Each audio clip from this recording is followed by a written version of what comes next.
Cek Pak. Pak, boleh cek. Tes. 1, 2, 3, cek. Oke, semua. Bagus suaranya? Bagus. Oke. Dasar nih. Produser. Oh iya udah. Jadi mau minum dulu. Oke, siap Pak. Thank you. Oh, biar ini. Oke, thank you. Biar apa namanya? Mantap. Ya, Pak. Oke, siap.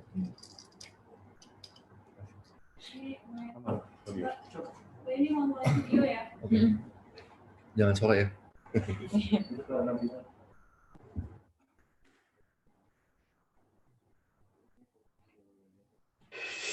Need the right business partner?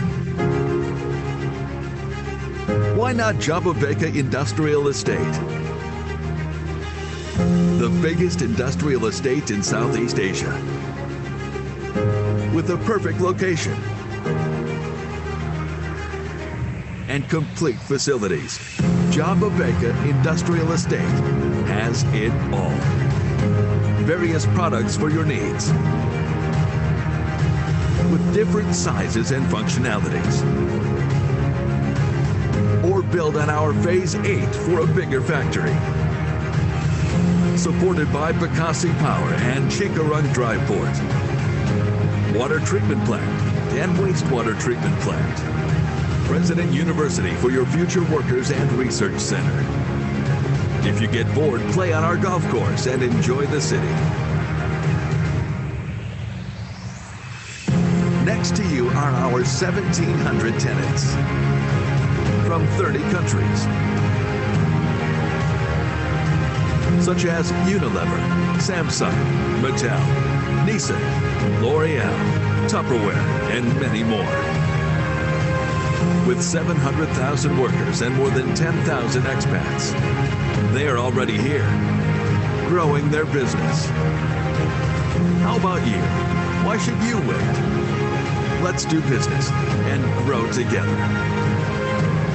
Invest now. Jababeka Industrial Estate. Call 893-4350 or 081-283-090900. What is the measure of a developed country? For Jababeka, it is to empower individuals, businesses, and communities to realize their potential, to create self-sustained modern cities in each province in Indonesia, and provide employment opportunities for better life. Our journey began in 1989. What everybody saw as a bleak industrial land and a ghost town, we saw as a hidden potential. After a quarter century of building, Jababeka is now one of the biggest township developers in Southeast Asia.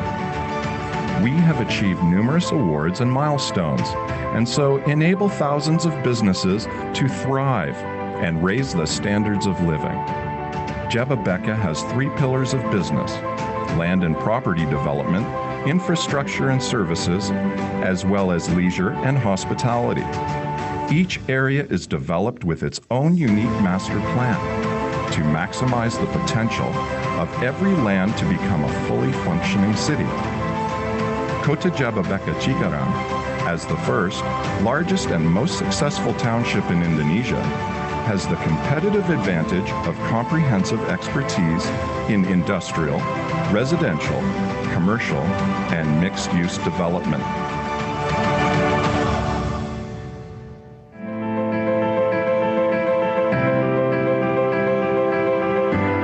Tanjung Lesung Special Economic Zone, strategically located on the shoreline of the Indian Ocean with warm equatorial sunshine, is an ideal tourism-driven township. Its high accessibility, supported with a great natural beauty, as well as extensive facilities and world-class hospitality, will ensure its place as a national tourism hotspot. Kendal Industrial Park, an integrated industry-based township in central Java. Designed to support manufacturers in increasing productivity, it offers great connectivity and strategic location, international standard infrastructure, and amenities, as well as skilled and competitive labor. Morotai Special Economic Zone is an ambitious and visionary plan to develop eastern Indonesia. With favorable climate and strategic location, Morotai has the potential to be an important new hub in the region. With the rise of Indonesia's economy, we continue to push forward for new opportunities. We aim to create 100 cities in Indonesia to answer the need for integrated urban townships across the nation. Now, we continue our journey through a combination of visionary insight, strategic planning, and focused execution. With strong collaboration and support from the government and strategic partners, we can realize our goal of creating employment opportunities for a better life and empowered Indonesia.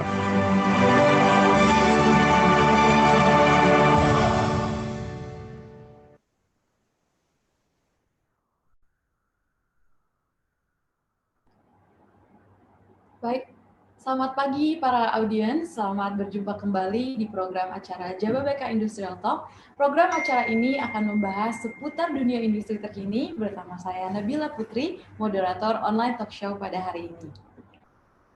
Pada hari ini kita bersama akan membahas satu topik yang sangat menarik. Para penonton dapat turut serta dalam acara hari ini dengan memberikan pertanyaan pada kolom question atau kolom komentar yang ada di layar webinar Anda. Webinar hari ini kita akan membahas tentang mengubah tantangan menjadi peluang di era new normal. Nah, sesi pertama diskusi ini akan dibawakan oleh narasumber kita yaitu Bapak Marzuki selaku Chief Operating Officer PT Dima Indonesia. Selamat pagi Pak Marzuki, bagaimana kabarnya Selamat pagi. Pak? Semoga sehat selalu ya Pak. Terima kasih. Selanjutnya di sesi kedua ada Bapak Jody Susanto selaku Presiden Direktur PT Ekamat Indonesia. Selamat pagi Pak Jody. Kebetulan Pak Jody sekarang sedang ada bersama kami di sini. Semoga sehat selalu ya Pak. Selamat pagi Pak Marzuki. Pagi Pak Rudi. Pagi Pak Jody. Ya, nah Pak Jody sendiri nanti akan memperkenalkan atau menjelaskan tentang company profile dari PT Ekamat Indonesia serta bagaimana cara mengubah tantangan menjadi peluang di era new normal.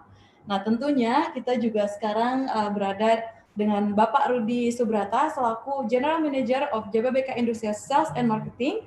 Selamat pagi Pak Rudi. Pagi. Semoga sehat Semuanya, selalu juga. pagi Pak Jody, pagi Pak Marzuki. Salam sehat selalu. Ya, Pak Rudi juga akan menjelaskan bagaimana Jababeka khususnya industri mengubah suatu tantangan menjadi sebuah peluang. Oke, tanpa berlama-lama lagi, dalam menyambut new normal ini, kita sebagai pelaku usaha tentunya harus siap dengan tantangan-tantangan di depan. Kita harus dapat beradaptasi dengan cepat tanggap agar kita dapat melampaui masa sekarang ini. Nah, bagaimana cara kita mengubah suatu tantangan menjadi peluang di era new normal ini? Tanpa berlama-lama lagi, kita persilahkan kepada Bapak Marzuki selaku Chief Operating Officer PT Dima Indonesia untuk langsung sharing kepada para audiens tentang mengubah suatu tantangan menjadi sebuah peluang. Pak Marzuki, waktunya kami persilahkan, Pak. Oke, terima kasih. Saya mohon izin share screen dulu ya. Boleh Pak, silakan Pak. Sorry sebentar. Memang ini menarik sekali loh Pak Jody, Pak. Situasi sekarang ini sambil nunggu Pak Marzuki persiapan ini. Oke. Sudah bisa dilihat? Silakan Pak Marzuki, silakan. Bisa ya. Jadi sebelum saya mulai, mungkin saya perlu kasih disclaimer sedikit. Jadi apa yang saya sharing ini adalah apa yang kami lakukan di perusahaan kami dan kami tujuannya adalah ingin sharing. Mudah-mudahan ini bermanfaat untuk teman-teman yang lain. Tetapi ini kembali lagi tergantung kembali pada kondisi masing-masing perusahaan dan bisnis model masing-masing. Jadi kalau ini yang kami lakukan, kira-kira gitu ya. Ya Pak. Oke, jadi meskipun kita lagi dalam situasi pandemik dan menuju new normal, we try to look at the bright side of what is happening in the world today gitu ya. Jadi allow me to introduce myself. Jadi saya bekerja di PT Bima Indonesia atau Bima Group sudah dari 2003 dan sudah muter-muter di berbagai posisi sampai dengan hari ini saya diberikan kesempatan dan kepercayaan menjadi COO dari Bima Group. Banyak dibantu doa dan didukung oleh Pak Jody juga. Sudah kenal beliau sudah lama sekali. Kemudian kebetulan saya ada member terhadap beberapa organisasi seperti yang saya tampilkan di sini. Sebagian besar memang organisasi makanan dan minuman, khususnya wine, karena salah satu bisnis kita adalah di wine. Tentu tidak lupa bisnis yang asosiasi bisnis yang lain seperti Berjam, Apindo dan sebagainya. Seperti kita ketahui, ini sedikit saya sharing perusahaan kita. Kami ini perusahaan keluarga dimiliki oleh papa saya sekarang, Pak Irman sebagai CEO. Beliau adalah generasi kedua dari perusahaan ini. Perusahaan ini didirikan tahun 1953, jadi sudah berusia 67 tahun, dan saya kebetulan di-grooming oleh beliau untuk membantu beliau menjalankan operasional bisnis di perusahaan. Nah, bisnis kita ini lebih banyak di distribusi makanan dan minuman, dan produk-produk kita lebih banyak di minuman beralkohol. Salah satunya yang paling mungkin dikenal oleh masyarakat itu adalah Guinness. Kemudian kita juga memiliki kerjasama dengan Pokka, dan kita memiliki pabrik yang memproduksi minuman Pokka di Indonesia. Kemudian kita juga memiliki pabrik yang memproduksi minuman beralkohol di Bali, dan kita bekerja sama dengan banyak sekali prinsipal-prinsipal dari luar negeri, kurang lebih hampir 100 merek dari seluruh dunia, baik itu dari Prancis, Italia, Spanyol, Lebanon, dan sebagainya macamnya gitu. Dari kota distribusi sendiri kita, sudah worldwide ini Pak Basuki bisnisnya. Ya partnernya ya kebetulan banyak dari luar negeri juga gitu. Dan kita di Indonesia kita menjangkau ke hampir ke 77 kota. Dan kita membuka depo, baik itu buka depo sendiri, kantor sendiri, maupun kita bekerja sama dengan mitra usaha kita di daerah masing-masing.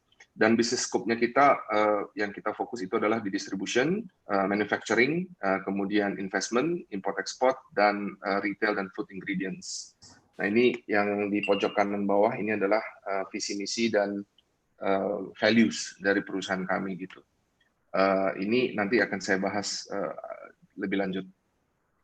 Nah, jadi seperti kita ketahui bahwa pandemik ini kan mulai dari Wuhan di pertengahan Desember gitu ya. Tapi sampai dengan masuk ke Indonesia itu di tanggal 2 Maret kemarin, dan itu mulai berdampak terhadap bisnis kita gitu.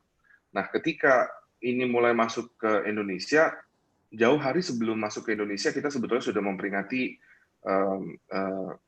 banyak karyawan kita ya. Jadi kita sudah menggalakkan pemakaian masker untuk seluruh karyawan itu, bahkan di pertengahan Februari. Awal Februari, pertengahan Februari, kami sudah membeli masker banyak sekali dan mendistribusikan kepada karyawan-karyawan gitu.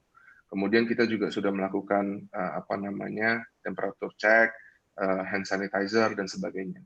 Kemudian ketika Indonesia secara resmi mengumumkan bahwa kita masuk COVID, kita punya 3 key points yang kita jadikan pilar untuk bergerak selama masa krisis, yaitu nomor 1, utamakan work safety. Jadi kita harus ada protokol-protokol kesehatan, serta apabila ada yang terinfeksi, apa yang harus kita lakukan, semua action plan sudah dari jauh-jauh hari. Kemudian business sustainability atau continuity of the business, bagaimana kita melanjutkan bisnis ini di kala PSBB waktu itu begitu banyak pelanggan kita berhenti bisnis, dan konsumen juga tidak banyak yang mengkonsumsi produk kita. Jadi what do we do gitu ya. Dan terakhir adalah securing asset, yaitu keamanan lokasi kantor, kita punya piutang di pasar dan sebagainya, stok dan di gudang dan sebagainya. Jadi semenjak bulan Maret ini memang dampak COVID ini sangat terasa terhadap kami, meskipun di bulan Mei dan bulan Juni kita sudah mulai menuju ke recovery. Nah, hal pertama yang sebetulnya kita lakukan ketika krisis ini masuk ke Indonesia adalah kita mengambil alih leadership. Jadi Pak Irman, CEO kami, itu langsung memutuskan, oke, kita semua harus langsung in touch sampai ke level paling bawah. Jadi kita intens sekali berkomunikasi dengan tim kita yang di lapis terdepan, hampir setiap hari, dari pagi sampai malam, kita Zoom terus, komunikasi terus, by phone, by WA, dan kita memberikan arahan, keputusan-keputusan, sehingga sebetulnya ini jadi pembelajaran bahwa learning pertama itu adalah kita mengambil alih proses ini supaya lebih cepat. Dan ini sebetulnya sangat mendukung dan membantu memberikan kita satu agility, bergerak dengan lebih gesit dan lincah gitu ya. Kemudian dari sana kita berkembang, kita melihat apa sih yang menjadi direction kita ke depannya gitu ya. Dalam jangka waktu 3-6 bulan ke depan. Jadi kita membagi ke short term, mid term, dan kita memutuskan bahwa ini corporate direction yang kita harus lakukan. Nomor 1, cash is king. Nomor 2, ruthless focus on core business. Dan ketiga adalah drive opportunity. Nah, ini masing-masing saya akan sharing di halaman berikutnya. Cash is king. Jadi kita tahu bahwa dalam masa krisis sangat-sangat penting untuk kita reserve cash kita. Jadi ada beberapa inisiatif yang kita lakukan. Nomor 1 adalah kita melakukan perketat collection account receivable dari market. Jadi kita mengkolek sebanyak mungkin, memperbaiki account receivable kita. Kemudian kita juga manage payment kepada supplier kita. Kita duduk bersama dengan mereka, kita bahas, kita restructuring dan sebagainya. Juga kita memperbaiki inventory level. Kemudian kita berbicara dengan customer kita, para pelanggan, dan saya mendapatkan pengalaman yang sangat-sangat positif, pengalaman yang sangat-sangat baik ketika customer kita merasa sangat-sangat terbantu dengan dukungan yang kita berikan, dan kita memodify trading policy kerjasama dengan mereka. Karena posisi kita semua orang dalam posisi yang tidak mudah ya hari-hari begini. Dan yang paling terakhir inisiatifnya adalah kita melihat kembali cost mana atau OPEX mana yang kita bisa perbaiki dan kita bisa perketat gitu. Jadi ini kita melakukan pengetatan dari sisi OPEX. Yang kedua inisiatifnya adalah ruthless focus. Jadi tadi ada beberapa business pillars, distribution, import, retail, kemudian manufacturing. Jadi kita mengembalikan fokus utama kita kepada core business. Core business kita kan adalah distribution. Jadi kita memperkuat kembali distribution business kita. Kemudian kita punya business unit yang memanage business, yaitu satu tim yang unik yang bekerja untuk mendevelop bisnis, survei kompetisi, survei pasar, survei konsumsi. Ini kita juga melakukan satu sinergi yang lebih kuat dengan tim distribution kita. Kemudian yang inisiatif ketiga, kita melakukan hold expansion dan investment terhadap yang non-core business. Jadi kita juga ada investment, banyak sekali investment, dan kita melakukan untuk saat ini kita hentikan dulu dan kita fokus kepada apa yang kita paling penting untuk kita. Dan struktur organisasi kita melakukan review dan kita melihat kembali sebetulnya struktur organisasi mana yang paling efektif dan paling efisien. Dan setelah itu kita berusaha memperbaiki bisnis proses. Jadi secara tidak langsung Ruthless Focus ini memberikan kita satu kesempatan untuk melakukan transformasi yang begitu ekspres gitu, begitu cepat. Gitu. Yang ketiga, drive opportunity. Begitu banyak proyek di dalam perusahaan yang diluncurkan. Ini juga inisiatif dan visi dari pimpinan kami. Contohnya beberapa hal di sini ada Yellow Project, ada Project Citrus, ada Project MIDI, Shop from Home dan e-commerce dan sebagainya. Jadi Yellow Project ini adalah salah satu opportunity yang di-identify oleh pimpinan kami langsung. Beliau melihat bahwa saat COVID pandemi ini orang sangat-sangat peduli terhadap kesehatan, sehingga beliau mengkampanye salah satu produk kita yang kita produksi, Poka Nuts Bee Honey Lemon dengan vitamin C, dan kita campaign baik itu mengganti profil WhatsApp, kemudian kita melakukan posting di social media, kemudian kita melakukan promotion di e-commerce, serta di market-market yang relevan gitu. Dan hasilnya cukup menggembirakan dan cukup membanggakan bahwa kita melihat malah dalam kondisi COVID ini ada opportunity yang cukup baik. Gitu.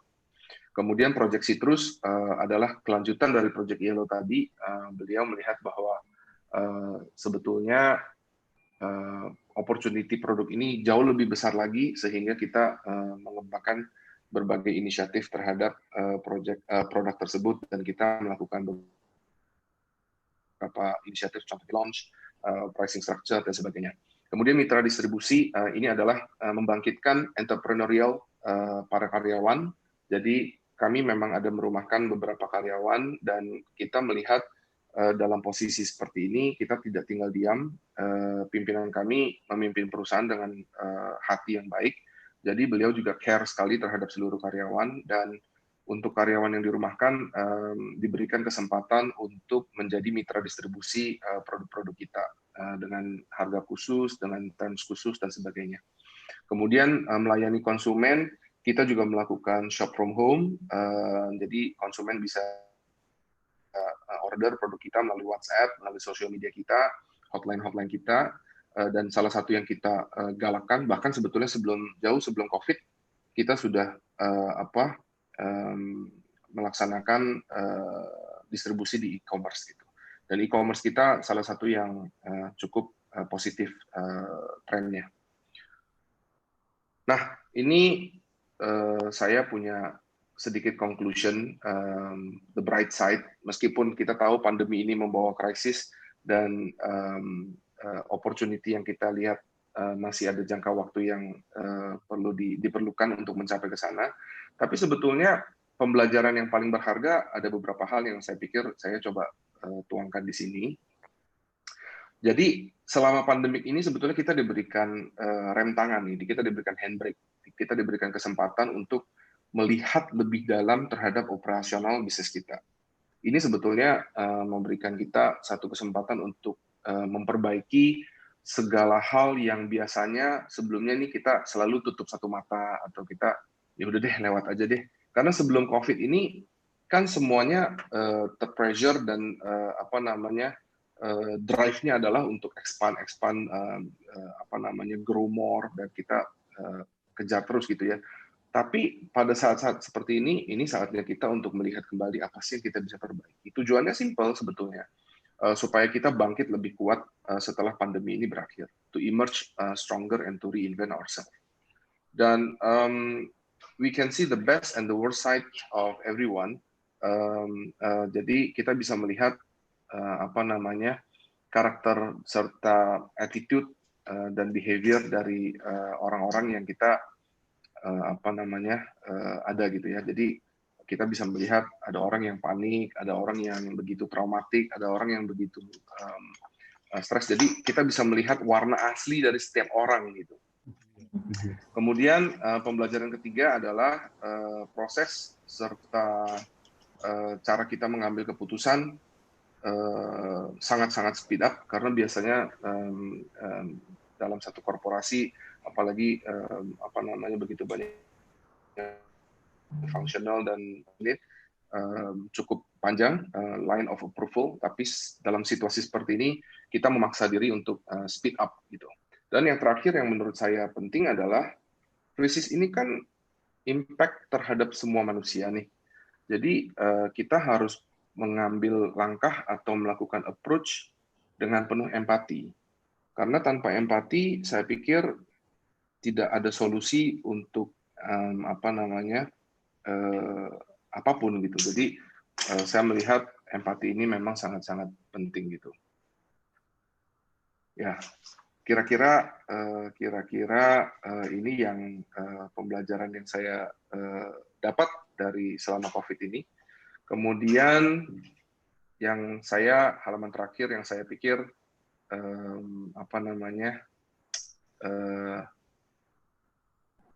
saya mau sedikit sharing emosi. When you're in a challenging situation, go back to your company value. Most of the times the answer is there. Jadi perusahaan kita memiliki 7 values, yaitu dimulai, dan ini berurutan: passion, discipline, commitment, teamwork, respect, excellence, and humility. Jadi ketika kita dalam situasi yang sangat-sangat sulit, kita seringkali lupa kita harus ngapain, atau kita seringkali lost gitu. Jadi saya ketemu jawaban yang simple, sebetulnya purpose-nya kita atau jawaban-jawaban itu sebetulnya ada di dalam value kita. Ini untuk case-nya saya ya. Jadi seringkali kita terlupakan hal-hal seperti ini, tapi ketika kita lihat kembali, sebetulnya ini adalah jawaban yang valid untuk situasi apapun, termasuk situasi yang challenging seperti saat ini. Dan di perusahaan kami ada manifesto yang namanya 3M.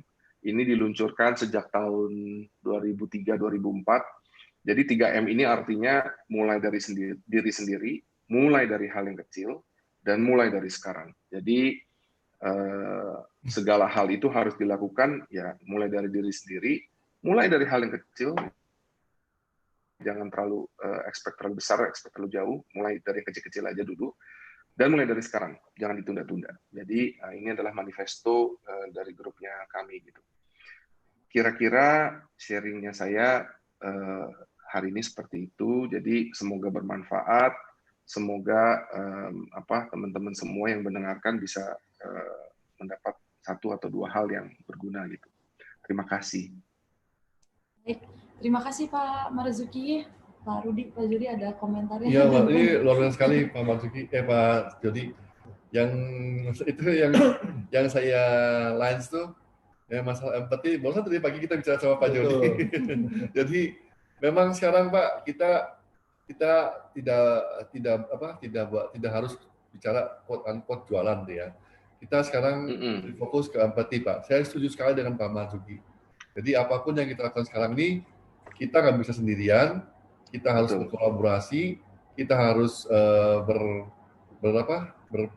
berteman banyak, karena dengan situasi seperti ini Pak, itu seperti kita di-reset Pak, di-reset ulang, semuanya begitu. Ya, totally. Ya, jadi dari mulai kita punya keluarga, kehidupan keluarga dulu mungkin kita punya banyak waktu ya Pak ya. Sekarang kita udah dibuat nol, banyak di rumah, banyak berdoa, banyak merenung. Jadi semuanya, kita juga nggak pernah pada hal-hal kecil, Pak.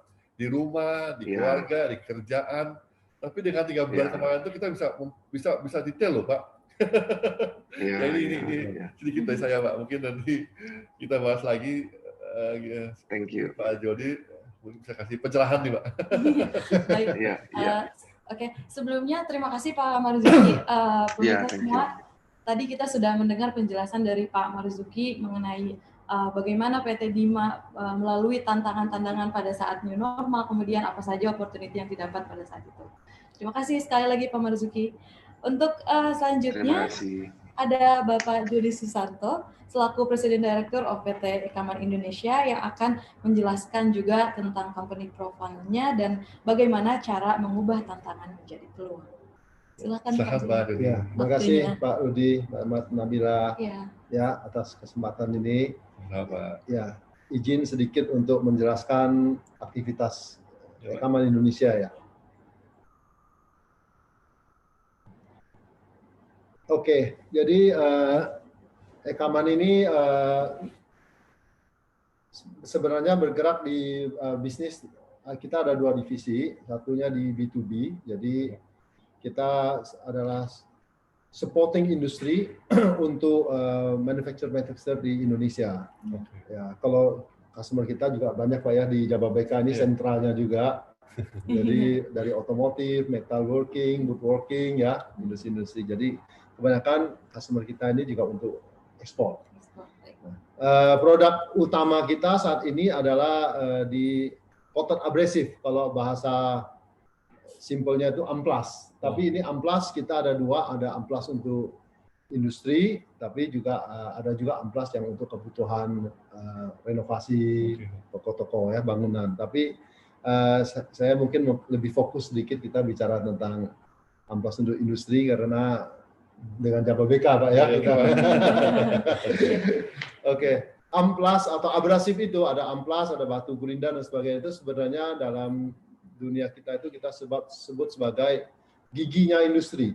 Jadi kalau untuk makan kan perlu gigi ya. Nah ini amplas ini fungsinya untuk meningkatkan produktivitas dan kualitas daripada hasil akhir. Jadi kalau mobil yang bisa kinclong begitu itu semuanya harus melalui proses amplas belum dicat. Bahkan setelah dicat di amplas di finishing lagi. Nah, kemudian juga piano atau mebel-mebel itu semua melalui proses seperti hidup finishing. kita Pak ya. Iya. Supaya kinclong mesti di amplas juga. Betul. Nah, perusahaan kami bergerak di mulai tahun sebenarnya saya dari tahun 90 terus dengan tahun 98 pengalaman juga melalui kita survivor dari krisis 98 itu dan bahkan dari turning point kita dari 98 ya. Setelah 98 kita punya partner yang sampai hari ini jadi partner dari Swedia. Ya, terus kita berkembang step by step lah Pak ya sampai hari ini. Ya, next. Oke. Ya, ini adalah core bisnis kita. Visi kita ini ya to be solution ya untuk abrasive solution kita sebut gitu. Jadi memang membantu customer kita bagaimana bisa meningkatkan produktivitas dan kualitas kita. Oke, silakan next. Ya, ini kita beroperasi di Jakarta, di Surabaya, kantor cabang kita di Semarang, di Jepara, di Medan, dan kita juga punya beberapa kantor perwakilan penjualan seperti di daerah Kerawang, Cikarang, di Cilegon, ya, dan di Jogja misalnya. Next. Ya, ini adalah gambar-gambar dari kantor kita. Nah, ini ya kita juga next, Mbak. Ya, ini sedikit gambar dari fabrikasi kita di Pulau Gadung, kantor ya di Pulau Gadung ya. Nah, jadi kita mendatangkan bahan baku dari seluruh dunia, dari Jepang, dari Swedia, ya, Korea, ada juga dari China, terus kita fabrikasi untuk kita supply sesuai dengan kebutuhan daripada setiap industri yang berbeda-beda, sesuai dengan kualitasnya. Next. Ya, ini contoh ya beberapa gudang kita dan ya next. Ya, ini kita juga yang kita tonjolkan di sini kita punya marketing yang ada di seluruh Indonesia dan juga tim technical support karena jadi kita nggak cuma kalau bisnis kita karena supply chain ya bagian dari supply chain nggak cuma untuk jualan aja tapi kita membantu customer bagaimana meningkatkan produktivitas dan efektivitas dan kualitas hasil produksinya. Jadi kita punya tim yang siap untuk bekerja sama dan mengadakan training, pelatihan dengan customer kita. Ya, silakan next. Nah, ini contoh industri yang kita supply. Ada industri part otomotif, ada industri otomotifnya sendiri. Next. Ya, ada industri piano, alat musik, ya. di daerah sini juga banyak ya, ada Kawai, Yamaha dan sebagainya. Ya. Industri blockboard ada ya di daerah sini juga banyak, furniture ya, dan furniture itu khususnya kita juga banyak bermitra dengan perusahaan-perusahaan dari Jawa Tengah, Jawa Timur, bahkan dari Jepara ya, sampai handicraft. Next. Jadi beberapa contoh produk-produk kita ya dengan beberapa brand yang berbeda. Ya, next. Ada di Jepang, dari Swedia ya, dan ini kita juga aktif melakukan banyak training kepada customer dan bahkan kepada sekolah-sekolah industri seperti yang di Jawa Tengah ya, kita banyak melakukan vokasi-vokasi kepada mereka karena masa depan ini anak-anak ini next generation ya, next generation. Dan Jababeka kan ada proyek yang di itu ya, Kendal. Iya Pak. Nah kita juga sekarang juga banyak support. Ya kita ada kerjasama lah ya. Oke. Nah, ini kegiatan-kegiatan marketing kita di pameran dan sebagainya. Ya, kita juga punya sosial media, bahkan kita punya media yang udah belasan tahun ya. Ada media khusus untuk furniture ya. Nah, namanya Woodmac. Silakan. Next. Ya, ini beberapa customer kita ya. Dan ini grup kita yang dari Swedia itu, mereka juga kalau di Asia ini kita punya 2, jadi di Indonesia dan di China. Tapi kalau di Eropa adanya di Swedia, di Jerman, di Polandia, di Italia. Ya. Oke, begitu. Terima kasih Pak Rudi. Pak Marzuki sama Pak Jody ini bisnis sudah worldwide. Suppliernya yang worldwide. Oh, suppliernya worldwide. Tapi bisnis kita mendukung manufacture di Indonesia. Pak Jody, mohon maaf saya mau tanya sama Bapak, selama pandemi COVID ini sendiri, adakah kendala yang dilalui oleh perusahaan Bapak sendiri? Dan atau misalkan opportunity-nya seperti tadi Pak Marzuki bilang, Bapak boleh dijelaskan sedikit, Pak? Ya, kalau soal kondisi kali ini memang luar biasa. Ya. Saya kira semua industri, sedikit sekali industri yang benefit, tapi kebanyakan itu pasti mengalami kendala, cuma kadarnya aja ya Pak. Ya, dari ada yang berat atau ringan. Ya. Kita sebenarnya juga sama dengan semua industri. Kita juga karena kan kalau industri-industri langganan kita itu mereka juga sepi, kita juga ikut sepi ya. Ya, tapi kita berusaha, saya kira mindset kita harus kita rubah supaya tetap semangat dan positif ya. Karena ini semua pasti akan berlalu. Jadi kalau kami nomor 1 tentu bagaimana kita harus tetap sehat dulu. Nah, jadi kita seperti yang disampaikan oleh Pak Marzuki tadi itu langkah-langkahnya ya sudah luar biasa. Ya, saya mungkin cuma mau sharing sedikit aja lah ya.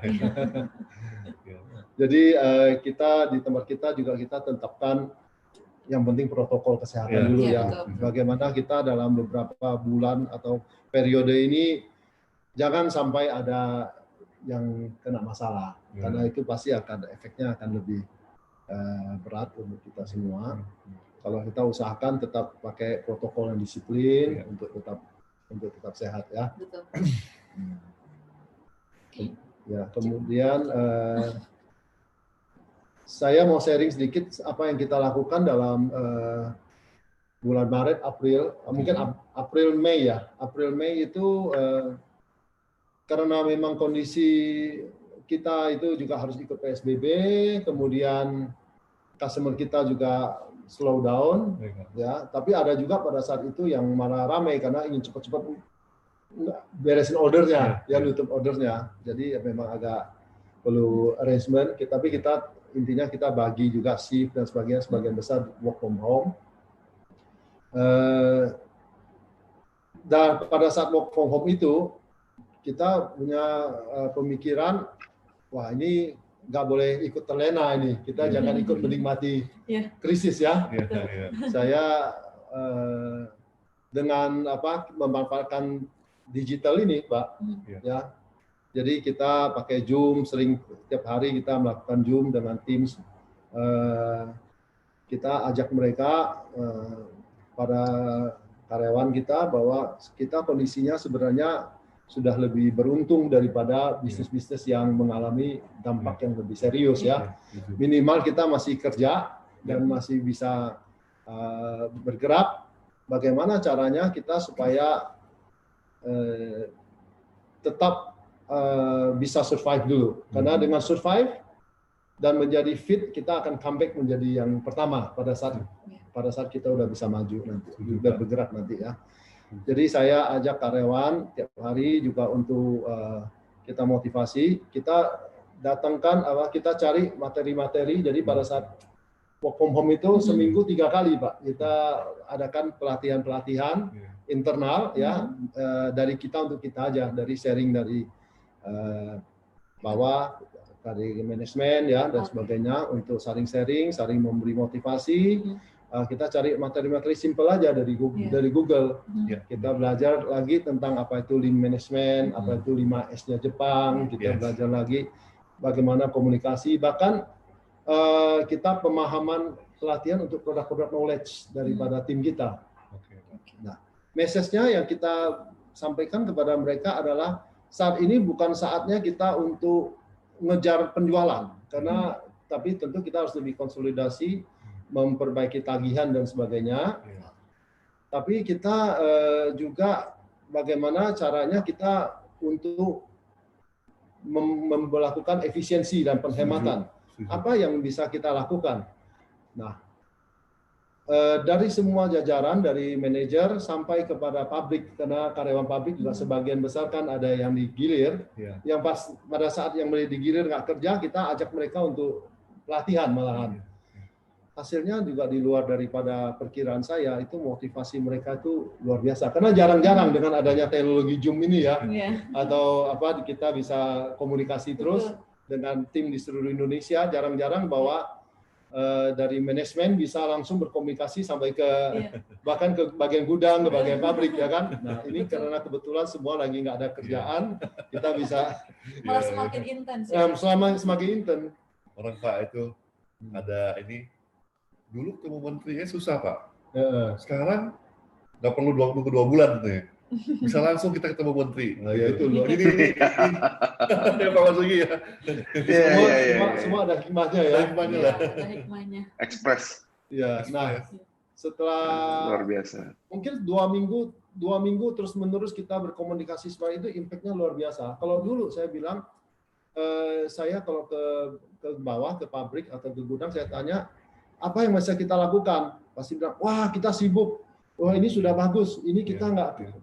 Tapi begitu sekarang kita tanya, dan setelah adanya training-training ini, apa yang bisa kita lakukan untuk penghematan? Keluar ide-ide yang luar biasa dari bawah. Malahan engagement dari bawah itu keluar semua idenya. Dan kalau setiap kali saya tanya, apalagi yang masih kita lakukan? Wah masih banyak, besok ini harus kita tata ulang, ini tata ulang, pojok itu harus dibersihkan. Dan mereka sharing sekarang. Setiap hari mereka selalu foto, mereka ke lapangan, kita sebut gemba ya, ke bawah. Kita lihat mana ini before dia foto, setelah itu minggu depan dia foto lagi after. Dan kita manfaatin WhatsApp group, selalu di sharing, tiap hari ada sharing before dan after dari setiap divisi. Wah jadi 5R, itu, Pak. ya 5R 5S itu ya. 5S. Juga mungkin Ya Pak. Komunikasi dari atas langsung ke bawah itu dampaknya luar biasa. Ya, betul. Jadi teman-teman kita yang di frontliner, yang di level terdepan itu juga pasti merasa wah ini big boss, pimpinan, owner ini sekarang pasti dampaknya luar biasa kan? Pasti dampaknya luar biasa gitu. Saya merasa kali ini justru pada saat pandemi ini, setelah bulan April, bulan Mei, bulan Juni, kita punya tim karena memang ada masalah bersama juga. Saya sampaikan bagaimana caranya kita supaya bisa survive. kita masih beruntung, kita tidak sampai merumahkan karyawan, tapi gimana kita harus survive. Karena aset kita yang utama ya di tim kita. Ya toh? Jadi pada saat nanti kondisi sudah baik, tim kita kondisinya solid, kita harus bisa lari lagi. Ya, setuju Pak. Luar biasa Pak. Iya. Ya, ini memang dari senior kita kita ya. nih. Dan, Iya. dan memanfaatkan digital ini Pak. Ya, Setuju. seperti yang dilakukan Pak Rudi ini luar biasa sekali saya kira. Belajar Pak, Iya. belajar memanfaatkan teknologi. Iya. Kita ada percepatan ya, percepatan untuk kemajuan teknologi Iya, itu 5 tahun apa 10 tahun itu ya. Dulu Ya, mau meeting itu wah habis berapa biaya Pak terbang Iya. ya. Iya, betul. Nah, sekarang kita bisa Iya. cepat ya, Iya. bisa ini. Bahkan komunikasi dengan teman-teman misalnya dari kementerian itu juga sering mereka lakukan dengan Zoom itu. Iya. Luar biasa. Bagus sekali. Ya, jadi ada sesuatu yang changing lah, yang saya kira opportunity-nya ya kita harus mengikuti ya tren yang berubah ini. Iya, betul. Iya. Saya senang nih Ternyata. kata Pak Jody, Pak Masuki, percepatan. Iya. Transformasi digitalnya itu di-lead oleh Corona instead of our IT Iya, setuju. department. Gitu. Ya, setuju Pak Masuki. Luar biasa Pak Jody. Wah. Ada lagi Iya. Pak yang mau disampaikan? Ya kalau soal opportunity seperti yang kita ditanyakan oleh Mbak Nabila itu, saya pikir ya ini masih tahap-tahap ya opportunity. Kita yang penting harus positive thinking aja. Saya kira opportunity selalu ada, tapi ya tentu kita seperti juga perusahaan lainnya berjuang ya untuk survive dan masih proses. Tapi minimal ada satu yang dalam mindset saya bahwa kita jangan ada pola pikir kita ikut menikmati krisis. Iya. Jadi kalau yang lain krisis, bagaimana bisnis? Aduh sepi. Bagaimana? Ya lagi begitulah. Jadi kita juga jadi slow down. Iya. Kita harus selalu kreatif. Pasti juga ada beberapa industri yang ya Indonesia ini kan luas ya. Jadi ada juga industri yang bagus. Itu yang harus kita ini. Kemudian dengan pelatihan-pelatihan produk itu, dan kita juga menimbulkan peluang baru saya kira, karena ada semua industri dan banyak industri yang bisa jalan, mereka ingin perlu cost down, ingin perlu meningkatkan efektivitas, produktivitas. Justru inilah kesempatan kita untuk bisa membantu customer kita ya. Setuju Pak, setuju. Kira-kira begitu, simpel aja. Simpel aja, tapi luar biasa penjelasannya Pak. Kalau ada penonton di sini, saya bilang mereka tuh tepuk tangan. Dari rumah aja ya semua tepuk tangannya. Baik, terima kasih Pak Jody atas penjelasannya. Saya mungkin langsung aja ke Pak Rudi di sini. Pak Rudi, untuk langsung aja ya untuk langsung memberikan penjelasan bagaimana Jababeka khususnya tim industri sendiri menghadapi new normal dan mengubahnya juga menjadi sebuah peluang. Ya, terima kasih Pak Jody, terima kasih Pak Masuki. Kalau saya kutip satu kata dari pakar Pak. Jadi dalam pandemik ini kita akan melalui 3 fase. Satu survival mode, preparation mode, dan launching mode Pak. Nah kita sekarang lagi pada fase preparation. Tapi ada beberapa juga yang langsung lompat Pak. Dari survival mode langsung ke launching mode. Saking optimisnya gitu. Nah, jadi ini yang menarik sih sebenarnya. Memang saya terima kasih dengan dari sharing dari Pak Masuki dan Pak Jody. Memang ini yang kita mesti lakukan sekarang Pak. Kita harus berpikir positif, kita harus bertransformasi. Nah, saya juga ada mapping Pak. Selama pandemik ini kebetulan karena saya di industri Pak. Saya ada mapping 3 line of business sebenarnya Pak yang sekarang ini termapping karena pandemik ini. Pertama itu line of business yang saya nggak mau bilang closing Pak. Saya mau bilang itu postpone. Nah postpone karena mereka shock lah dengan pandemik ini yang tiba-tiba kita berubah 180 derajat, semuanya lockdown, quote unquote ya. Nah mereka shock, mereka postpone. Yang kedua line of business yang mau bertransformasi Pak. Nah jadi mereka ini yang saya sangat-sangat salut. Kenapa? Mereka bisa langsung bertransformasi. Misalnya gini Pak, saya ada satu tenant yang dulu mempunyai usaha distributor LED lamp. Bukan hanya pandemi ini dia rubah bisnisnya langsung. memproduksi ranjang-ranjang tentara itu Pak yang buat hospital sekarang. Dia supply ke rumah sakit ranjang-ranjang ini. Wah, saya bilang luar biasa sekali ya. Yang satu lagi, yang dulu mungkin dia produksi spare part untuk otomotif Pak. Ya. Sekarang dia berubah jadi ventilator. Jadi dia langsung bertransformasi nih. Nah, yang ketiga, Hebat. ya, yang ketiga ini adalah yang misalnya dulu dia distributor atau produksi untuk plastik industri karena otomotif sekarang down Pak, lagi slow down, dia rubah langsung di face shield. Jadi mereka kenapa mereka mau bertransformasi? Saya sepakat dengan yang Pak Marzuki dan Pak Jody sampaikan. Ini semua kan ada harmoni Pak antara pengusaha dengan karyawan. Kita semua sepakat bahwa kita sama-sama berjuang. Bagaimana cara kita bersama-sama melewati ini, Pak? Nah, pengusaha-pengusaha yang mau bertransformasi inilah yang mereka punya visi yang jauh ke depan sebenarnya. Jadi ini levelnya dari mulai UKM sampai mid, Pak. Nah, yang ketiga, Pak, line of business yang sama sekali tidak terpengaruh dengan pandemi. Bahkan mereka increase sales-nya, Pak. Ya, saya kasih contoh misalnya farmasi. Ya. Sebagian food and beverage. Hampir semua consumer goods, Pak. Dan semua chemical. Jadi ini yang mereka sebagian yang kita mapping ini ada yang tetap stable, ada yang malah increase. Jadi kalau sorry Pak ya, bukan saya di Pak Marzuki.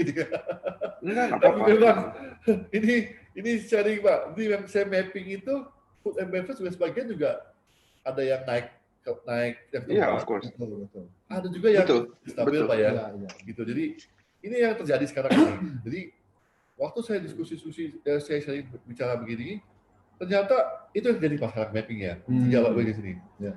Nah, kenapa kita JBK akhirnya waktu itu, saya tadi pagi ini Pak Marzuki sharing sama Pak Jody ini, karena awal pandemi itu kan semua benar-benar shock Pak. Ya. Kita nggak tahu, kita nggak pernah bayangkan kayak Pak Jody bilang, nggak pernah bayangin akan jadi seperti ini gitu loh. Siapa yang bayangin? Nggak ada yang tahu, Pak.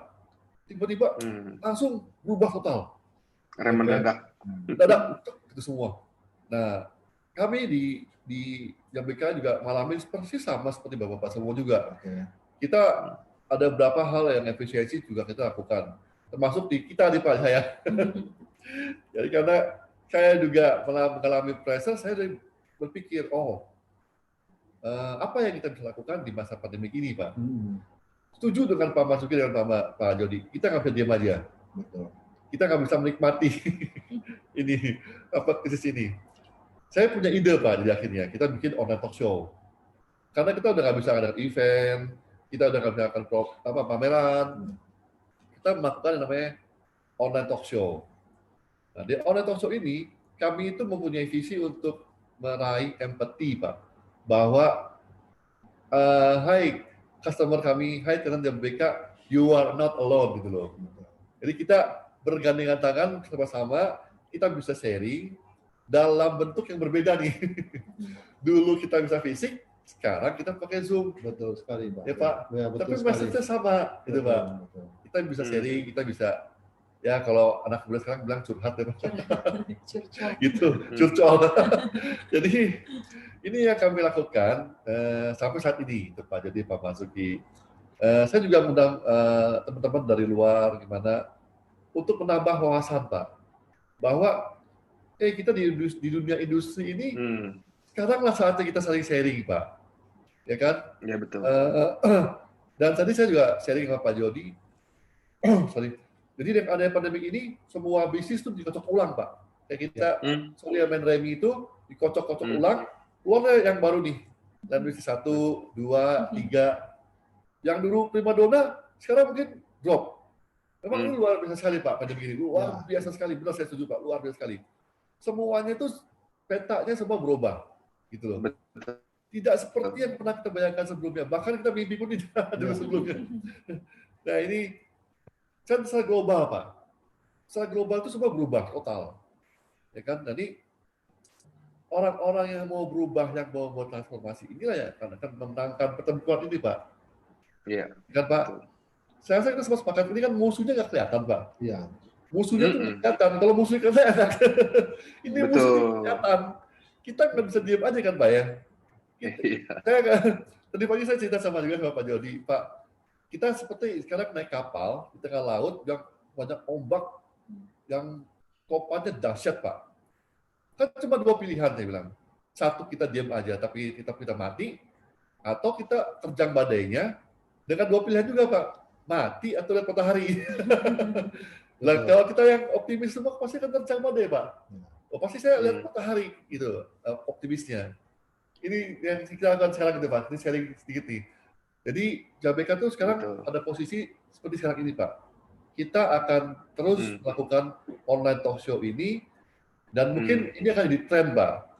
Yang tadi Pak Marzuki bilang, transformasi digital itu sekarang itu semua yang dulu mungkin Pak, dulu yang kita bisa industri 4.0, apa itu industri 4.0? Nggak tahu Pak. Mungkin sekarang Iya betul. Semua udah ini ya, cepat ya. Otomatisasi juga cepat ya. Semuanya berbicara tentang industri 4.0 sekarang. Yeah. Bahkan di beberapa event industri kita juga beberapa kali kita mengundang narasumber untuk menjelaskan tentang. Jadi ini Pak arahnya smart factory, ya Pak ya, e-commerce, logistik hub, semuanya tuh sudah ke sana. Sebenarnya juga nggak sengaja Pak Jody. Mungkin waktu kita dulu work from home ini, apa yang terjadi? Mungkin Pak Marzuki juga perhatikan sama Pak Jody. Online shop Pak. Bagaimana Pak? Orang bisa dengan dahsyat sekali berubah polanya memakai online shopping itu Pak. Ya kan? Nah ini yang luar biasa sekali. Ini digitalisasi itu mau tidak mau, suka nggak suka, kita harus lakukan sekarang nih Pak. Betul Pak. Yang kayak tadi Pak tadi bilang, kita nggak pernah bisa Pak. Dulu mungkin kita kan generasi kolonial nih Pak. Nggak tahu Pak cara pakai Zoom, ya Pak ya. Nggak tahu cara pakai Google Meet. Sekarang dipaksa kita pakai Zoom, mesti tahu, mesti bisa presentasi kayak tadi Pak Marzuki, presentasi di Zoom Pak. Dulu kan kita nggak tahu Pak. Iya. Mungkin apa itu Zoom, makhluk apa kita juga nggak tahu kan. Sekarang luar biasa sekali, kita semua belajar. Yang baru lagi Pak, gimana cara chatting di Zoom Pak? Oh ya. Antar audiens. Jadi ini setuju. Ada bisa di-share lagi kemarin? Ada lagi kan Pak yang industri 5.0 atau apa? Ya, jadi nah nih, dengan adanya industri 4.0 Pak, ini kan sebenarnya gitu loh, kita membudayakan robot kan Pak. Manusianya kemana nih? Maksudnya sosial kita Pak. Ya. Nah ini the new challenge lah. After this Pak kita ngomong. Karena kalau kita bicara digitalization, ya Pak ya, itu nggak ada habisnya Pak. Ini sekarang nih semua orang akan berbondong-bondong masuk ke sini Pak. Ya kan? At least Pak, saya seperti presentasinya Pak Marzuki, Pak Jody, semuanya sudah masuk ke Pak web. Betul. Ya kan Pak ya? Betul. Bikin status, bikin apa di Instagram, Facebook, YouTube. Pak? Sekarang saya sama Pak Marzuki nih, ya Pak ya. Mungkin kalau kita nungguin sampai ketemu pandemik, saya nggak ketemu sama Pak Marzuki. Iya betul. Itu kan Pak ya. Ini bisa sekali. Saya happy lah Pak. Saya sangat senang ketemu dengan Pak Jody, dengan Pak Marzuki ya. Ini kita sepakat Pak. Kita searah nih semua nih. Ya kan Pak ya. Jadi betul. JABK melakukan ini semua, termasuk dulu waktu pandemik kita melakukan yang namanya free disinfektan, free mask ke semua customer kita. Jadi ini salah satu bentuk Pak bahwa itu yang saya ulang lagi. You are not alone. Gitu, Pak. Ya betul Pak. Pak ya, you are not alone. Kita semua sekarang saatnya bergandengan tangan. Kita sama maju. JABK juga nggak bisa sendirian. Mungkin Pak Jody juga nggak bisa sendirian. Pak Marzuki juga nggak bisa sendirian. Semua orang di luar juga nggak bisa sendirian Pak. Sekarang. Betul. Ini yang saya senang, kita bisa networking, bertambah banyak teman, bisa berkomunikasi, bisa sharing Pak. Ya. Saya sama dengan Pak Jody dan Pak Marzuki. Tadi kayak visi misinya Pak Marzuki, kita pasti lewatin semua ini dan kita menikmati Pak. Itu kira-kira poinnya kan. Nah itu yang luar biasa sekali Pak. Ini sih dari saya bilang. Jadi mungkin nanti kalau ada yang mau bertanya, bisa saya tanya ke Pak Jody, ke Pak Marzuki. Ya, mudah-mudahan kita semua dapat ini nih, dapat satu ilmu baru. Betul. Ya, sharingnya luar biasa. Ya, luar biasa ya Pak Marzuki ya. Visi dan proposalnya saya kira very inspiratif. Ya, sangat inspiratif. Sama, saya juga hari ini belajar banyak dari Pak Jody sama Pak Rudi. Itu memang hal-hal seperti ini waktu sebelum pandemik malah kita nggak ngalamin kan. Kita mungkin nggak ada kesempatan kan. Tapi karena ada pandemik ini, waktu dan tempat itu kan jadi seperti dikompres gitu, sehingga kita bisa ketemu lewat Zoom seperti ini.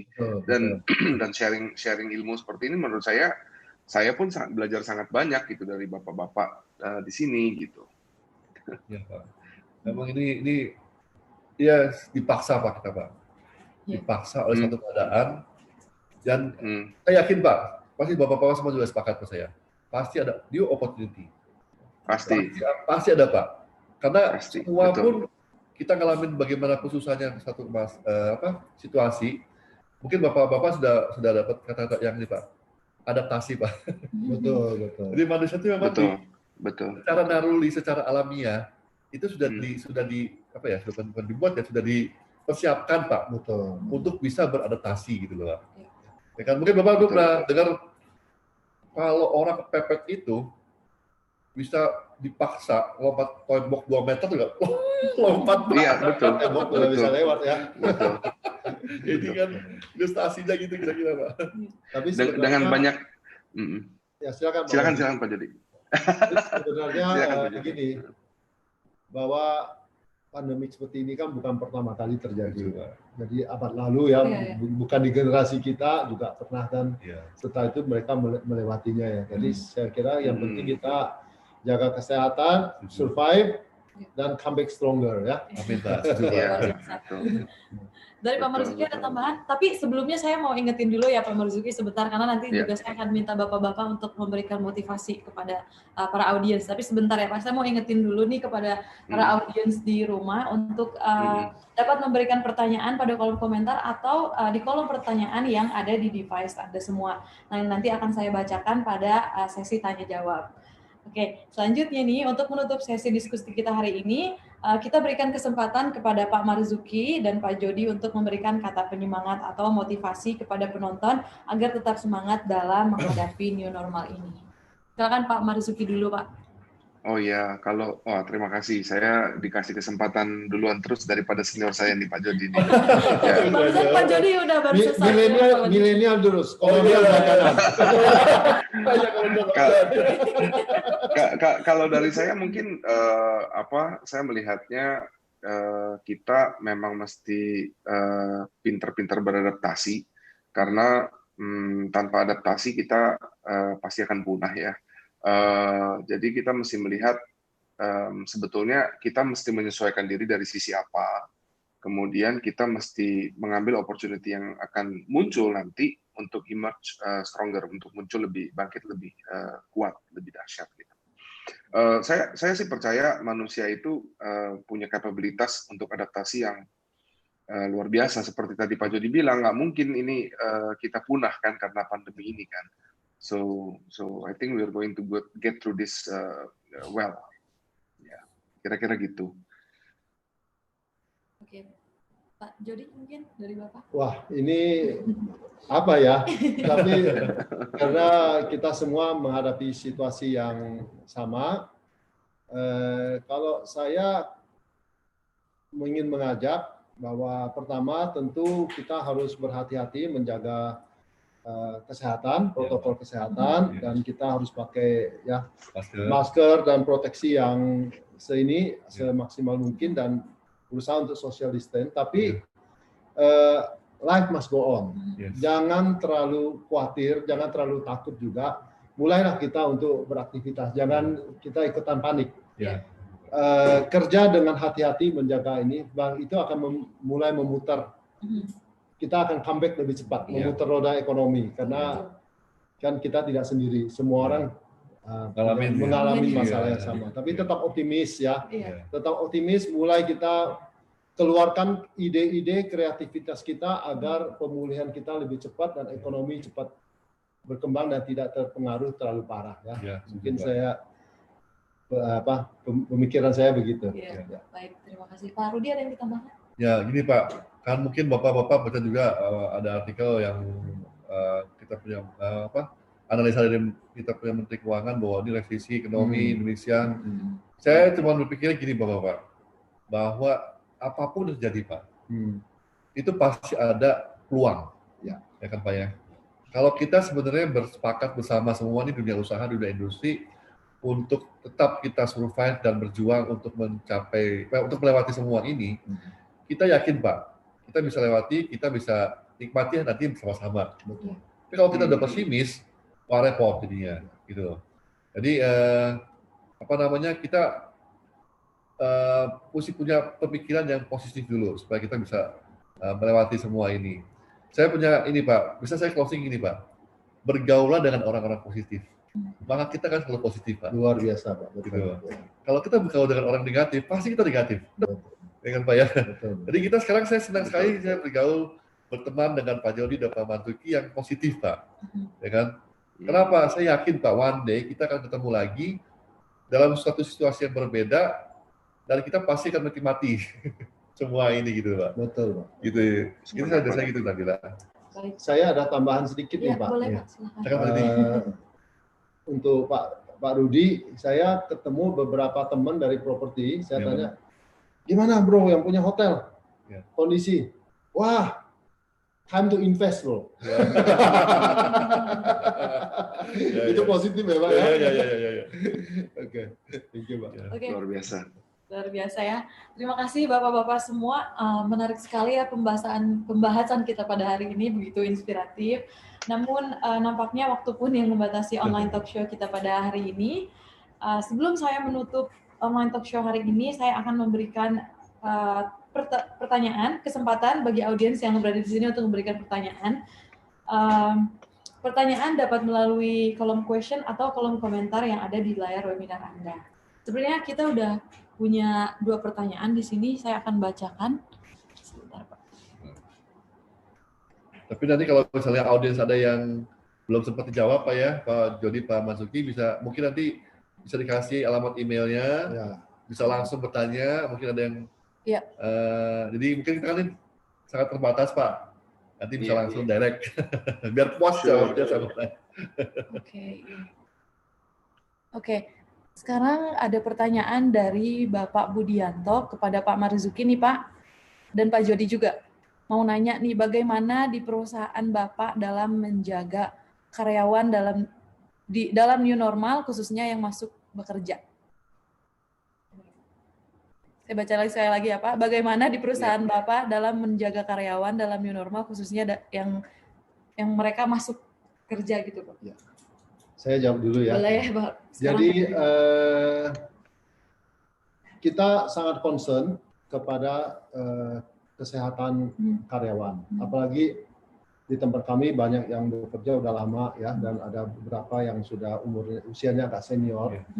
Jadi kita tentu yang bisa kita lakukan adalah bagaimana memprotek social distance ya.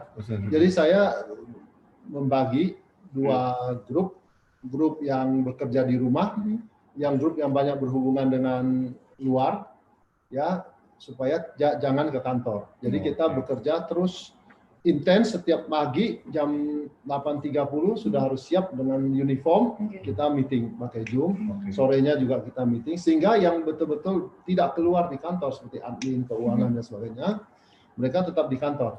Tapi antara grup ini tidak saling ketemu. Nah, pabrik juga begitu. Kita bagi 2 shift, yang tadinya mungkin 1 shift itu jam 8 sampai jam 5 misalnya, sekarang kita bagi 2 shift, masuk lebih awal dan masuk lebih. Jadi misalnya jam 7 sampai jam 1 dan jam 12 sampai jam 7. Sehingga kita menghindari kerapatan. Kemudian tentu kita semua diharuskan pakai masker, pakai ini, terus dipasang segala macam antis ya, hand sanitizer ya. Kurang lebih begitu. Kita berusaha, dan tentu protokol kesehatan ya. Ini termometer suhu dan sebagainya. Ya, ini yang bisa kita lakukan untuk supaya tetap Dan di kantor juga karena sebagian karyawan itu tidak masuk kantor dan bekerja dari rumah sampai hari ini, tapi tetap kita perkuat dengan komunikasi pakai WA, Zoom dan sebagainya. Jadi ruang kantor itu bisa tempat duduknya bisa jauh-jauhan. Ya, jauh-jauhan. Ya, jauh-jauhan. Ya, silakan. Silakan Pak Jody. Dari Pak Marzuki. Pak Marzuki, kalau dari kita kurang lebih sama. Jadi kita memang melakukan protokol kesehatan. Jadi masker kita sudah bagikan jauh-jauh hari, kemudian di replenish terus, temperatur cek ketika mau masuk kantor, terus kita membagi antara front end sama back end. Kemudian kita sebetulnya melakukan work shifting juga. Jadi kantor kita ada beberapa titik di Jakarta gitu Pak. Kantor pusat kita di Sudirman, di Plaza Marin. Jadi kantor kita yang di Sudirman ini, teman-teman kita yang di Sudirman ini kan ketemu banyak orang yang tidak saling kenal ya di dalam satu lift, di dalam apa. Jadi teman-teman kita, karyawan kita yang di Plaza Marin ini kita pindahkan ke kantor kita yang di Pluit. Karena lingkungannya kan hanya kita sendiri, jadi kita bisa kontrol. Kemudian kita bagi shifting dan kita bagi social distancing. Kemudian juga kita berikan vitamin C, kita berikan vitamin-vitamin kepada tim kita yang di gudang, juga kemudian yang ke lapangan. Jadi kita berikan suplemen lah. Itu yang kita lakukan gitu. Lepas dari itu. Ya kira-kira itulah, majority itu yang kita lakukan. Kurang lebih sama Pak Jody. Sama Pak, di JBK juga sama sih kayaknya. Kita sekarang sudah pindahin Pak, head office kita dari Bandara Batavia ke sekarang Pak. Jadi kita sudah close di sana. Jadi juga bicara mengenai cost efficiency kan. Ya. Cost efficiency juga mengenai safety kita, kesehatan kita, keamanan semua ada pindah Pak sekarang di sini. Masuk BOD kita. Oh wow. Oh ya, pindah semua sini Pak. Termasuk Pak Sutejo ya? Ya, Pak Sutejo juga sini. Ada saya sampaikan salamnya Pak. Iya Pak, salam ke beliau. Iya, oke, mungkin Nabila. Ya, ada satu pertanyaan lagi nih Pak. Ini dari live YouTube tentang bagaimana cara kita memulai bisnis di tengah pandemi ini. Pada Pak Jody dan Pak Marzuki juga. Oh ini challenge question. Memulai bagaimana bisnis? Memulai bisnis di dalam pandemi ini. Ya, saya pikir kita semua kalau memulai bisnis, kalau saya dari dulu prinsipnya kita mulailah dari yang kecil-kecil dulu ya. Okay. Nah, jadi kita jangan terlalu berpikir, kita boleh pikir besar, tapi kita lakukan dari lingkungan terdekat, peluang-peluang terdekat, take the first step ya kalau memang untuk memulai dari segala bisnis. Dan sekarang ini kan juga saya lihat anak-anak bahkan yang milenial ini luar biasa ya, mereka bisa memulai bisnis dari dari digital, e-commerce ya, banyak sekali peluang-peluang baru ya. Dan mereka melakukannya tidak dengan yang muluk-muluk. Take the first step dari lingkungan dulu, dari sekitarnya. Ya. Kita mesti belajar sama milenial, Pak. Iya, justru itu. Setuju banget. Malah sebetulnya menurut saya memang ada peluang-peluang untuk start new business gitu ya. Kayak contoh di masa pandemik ini justru digital online sales malah sangat-sangat booming gitu ya. Yang flash sale gitu, live sale gitu. Itu menurut saya itu poin yang bisa di-approach ya gitu melalui digital gitu. Ya, setuju. Mungkin saya juga kalau ada yang mau tanya, mungkin boleh kontak Pak Jody, Pak Marzuki untuk develop online shopping ya. Jangan tahu ya. Ini boleh. Kalau itu kan sekarang ya Pak ya, semuanya sampai restoran sekarang pakai online Pak. Betul. Bukan itu Pak. Katanya milih menunya pakai QR code Pak. Oh ya. Jadi dia ke restoran, kita pakai handphone kita, di scan, nanti menunya mereka tuh langsung ada di handphone kita. Jadi kita udah nggak megang menu-menu itu lagi, semua di handphone. Itu wah luar biasa Pak ini sekarang. Iya. Memang luar biasa sekali canggihnya. Ya gitu kira-kira. Dan zaman cashless ya Pak ya. Wah, cashless-nya itu sekarang terasa sekali ya. Oke, Ada satu pertanyaan lagi nih, Pak. Sebentar saya bacakan dulu ya. Ini pertanyaan dari Bapak Erwin. Apa komitmen dari Jababeka? Seperti ini untuk Pak Rudi ya. Apa komitmen dari Jababeka untuk tenan dalam masa new normal ini? Apakah proses-proses perizinan akan tetap lancar dalam masa new normal ini, Pak? Ya, jadi kita akan tetap komitmen menjalankan bisnis ini. Nah, terkait perizinan pasti kita tetap berkoordinasi dengan instansi terkait. Dan memang kita terhambat bukan karena kita yang hambat, Pak Jody juga Pak Masuki, karena kebetulan juga mereka juga work from home juga, mereka juga social distancing. Jadi mungkin kayak kita sekarang nggak ke bank lah Pak, loket pun sekarang udah pakai partisi. Oke, ini apa? Jadi ini sebenarnya ada plus minusnya juga sih. Jadi mungkin plusnya kita bisa jaga jarak. Tapi minusnya orang Indonesia itu kan kebiasaan deket-deket, bicara deket ya. Kita ketemu teman selalu deket-deket. Sekarang jauh-jauhan semua serba nggak jelas Pak. Plus pakai masker, plus pakai face shield. Jadi komplit ya. Jadi kadang-kadang susah gitu. Dan mereka kan kita perlu, kita ngurus ini. Sekarang aja pakai sarung tangan. Ketemunya juga mereka, waduh. Jadi ini yang memang ini Pak, semua harus dorong pakai digital harusnya ya. Jadi kami pun sebenarnya juga lagi mencoba Pak untuk mulai pakai digital dari mulai ketemu customer, kita melakukan survei, kita pakai drone segala macam Pak. Terus udah gitu kita lagi belajar yang namanya online transaction. Jadi ini mengurangi saling sentuh gitu Pak Jody sama Pak Masuki. Jadi komitmen Jababeka untuk mengurus perizinan pasti, cuman memang sekarang ini handicapnya kita dihadapkan dengan adanya pandemik ini, ya ada beberapa hal yang membuat itu dilambat juga sih Pak Jody sama Pak Masuki. Saya rasa itu Pak Nabila. Ya. Itu dia Pak Erwin, sudah dijawab oleh Pak Rudi. Ya. Dan jawabannya cukup jelas. Oke. Melalui webinar ini, kita sudah sama-sama mendengarkan penjelasan dari ketiga narasumber tentang bagaimana kita harus siap dengan tantangan-tantangan di depan dan mengubah tantangan tersebut menjadi sebuah peluang. Nah, kita juga harus dapat beradaptasi dengan cepat agar kita dapat melampaui masa sekarang ini. Baik, sebelum saya menutup acara ini, saya mau ajak Bapak-Bapak semua di sini untuk sesi foto dulu. Ya. Oke. Boleh bisa? Mungkin Pak Masuki bisa ini pose. Berpose. Jadi sekarang semua serba virtual, Pak. Iya. Foto pun sudah virtual, Pak. Jadi saya tinggal screenshot nih sebetulnya. Jadi kita difoto di ini, Pak, di layar kita, Pak. Oke, Pak, siap-siap ya. Ini gayanya seperti apa ya, Pak? Oh gini, oke. Gini. Ya, Pak Masuki. Oke. 1, 2, 3. Lagi? Sekali lagi. Belum berasa. 1, 2,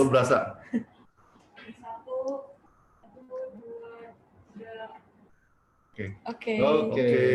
Terima kasih Pak Masuki, terima kasih Pak Jody. Terima kasih.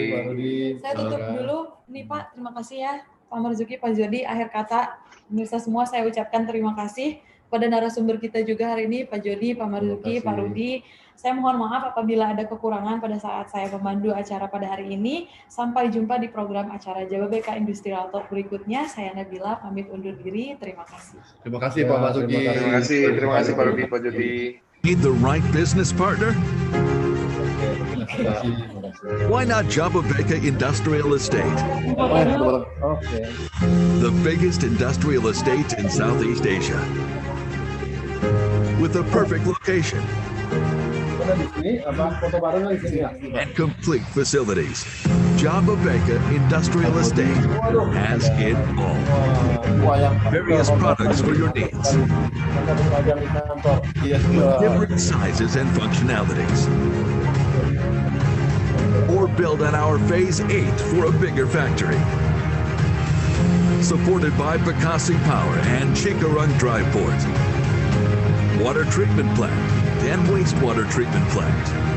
President University for your future workers and research center. If you get bored, play on our golf course and enjoy the city. Next to you are our 1,700 tenants from 30 countries, such as Unilever, Samsung, Mattel, Nissan, L'Oreal, Tupperware, and many more. With 700,000 workers and more than 10,000 expats, they are already here, growing their business. How about you? Why should you wait? Let's do business and grow together. Invest now. Jababeka Industrial Estate. Call 893-4350 or 081-283-090900.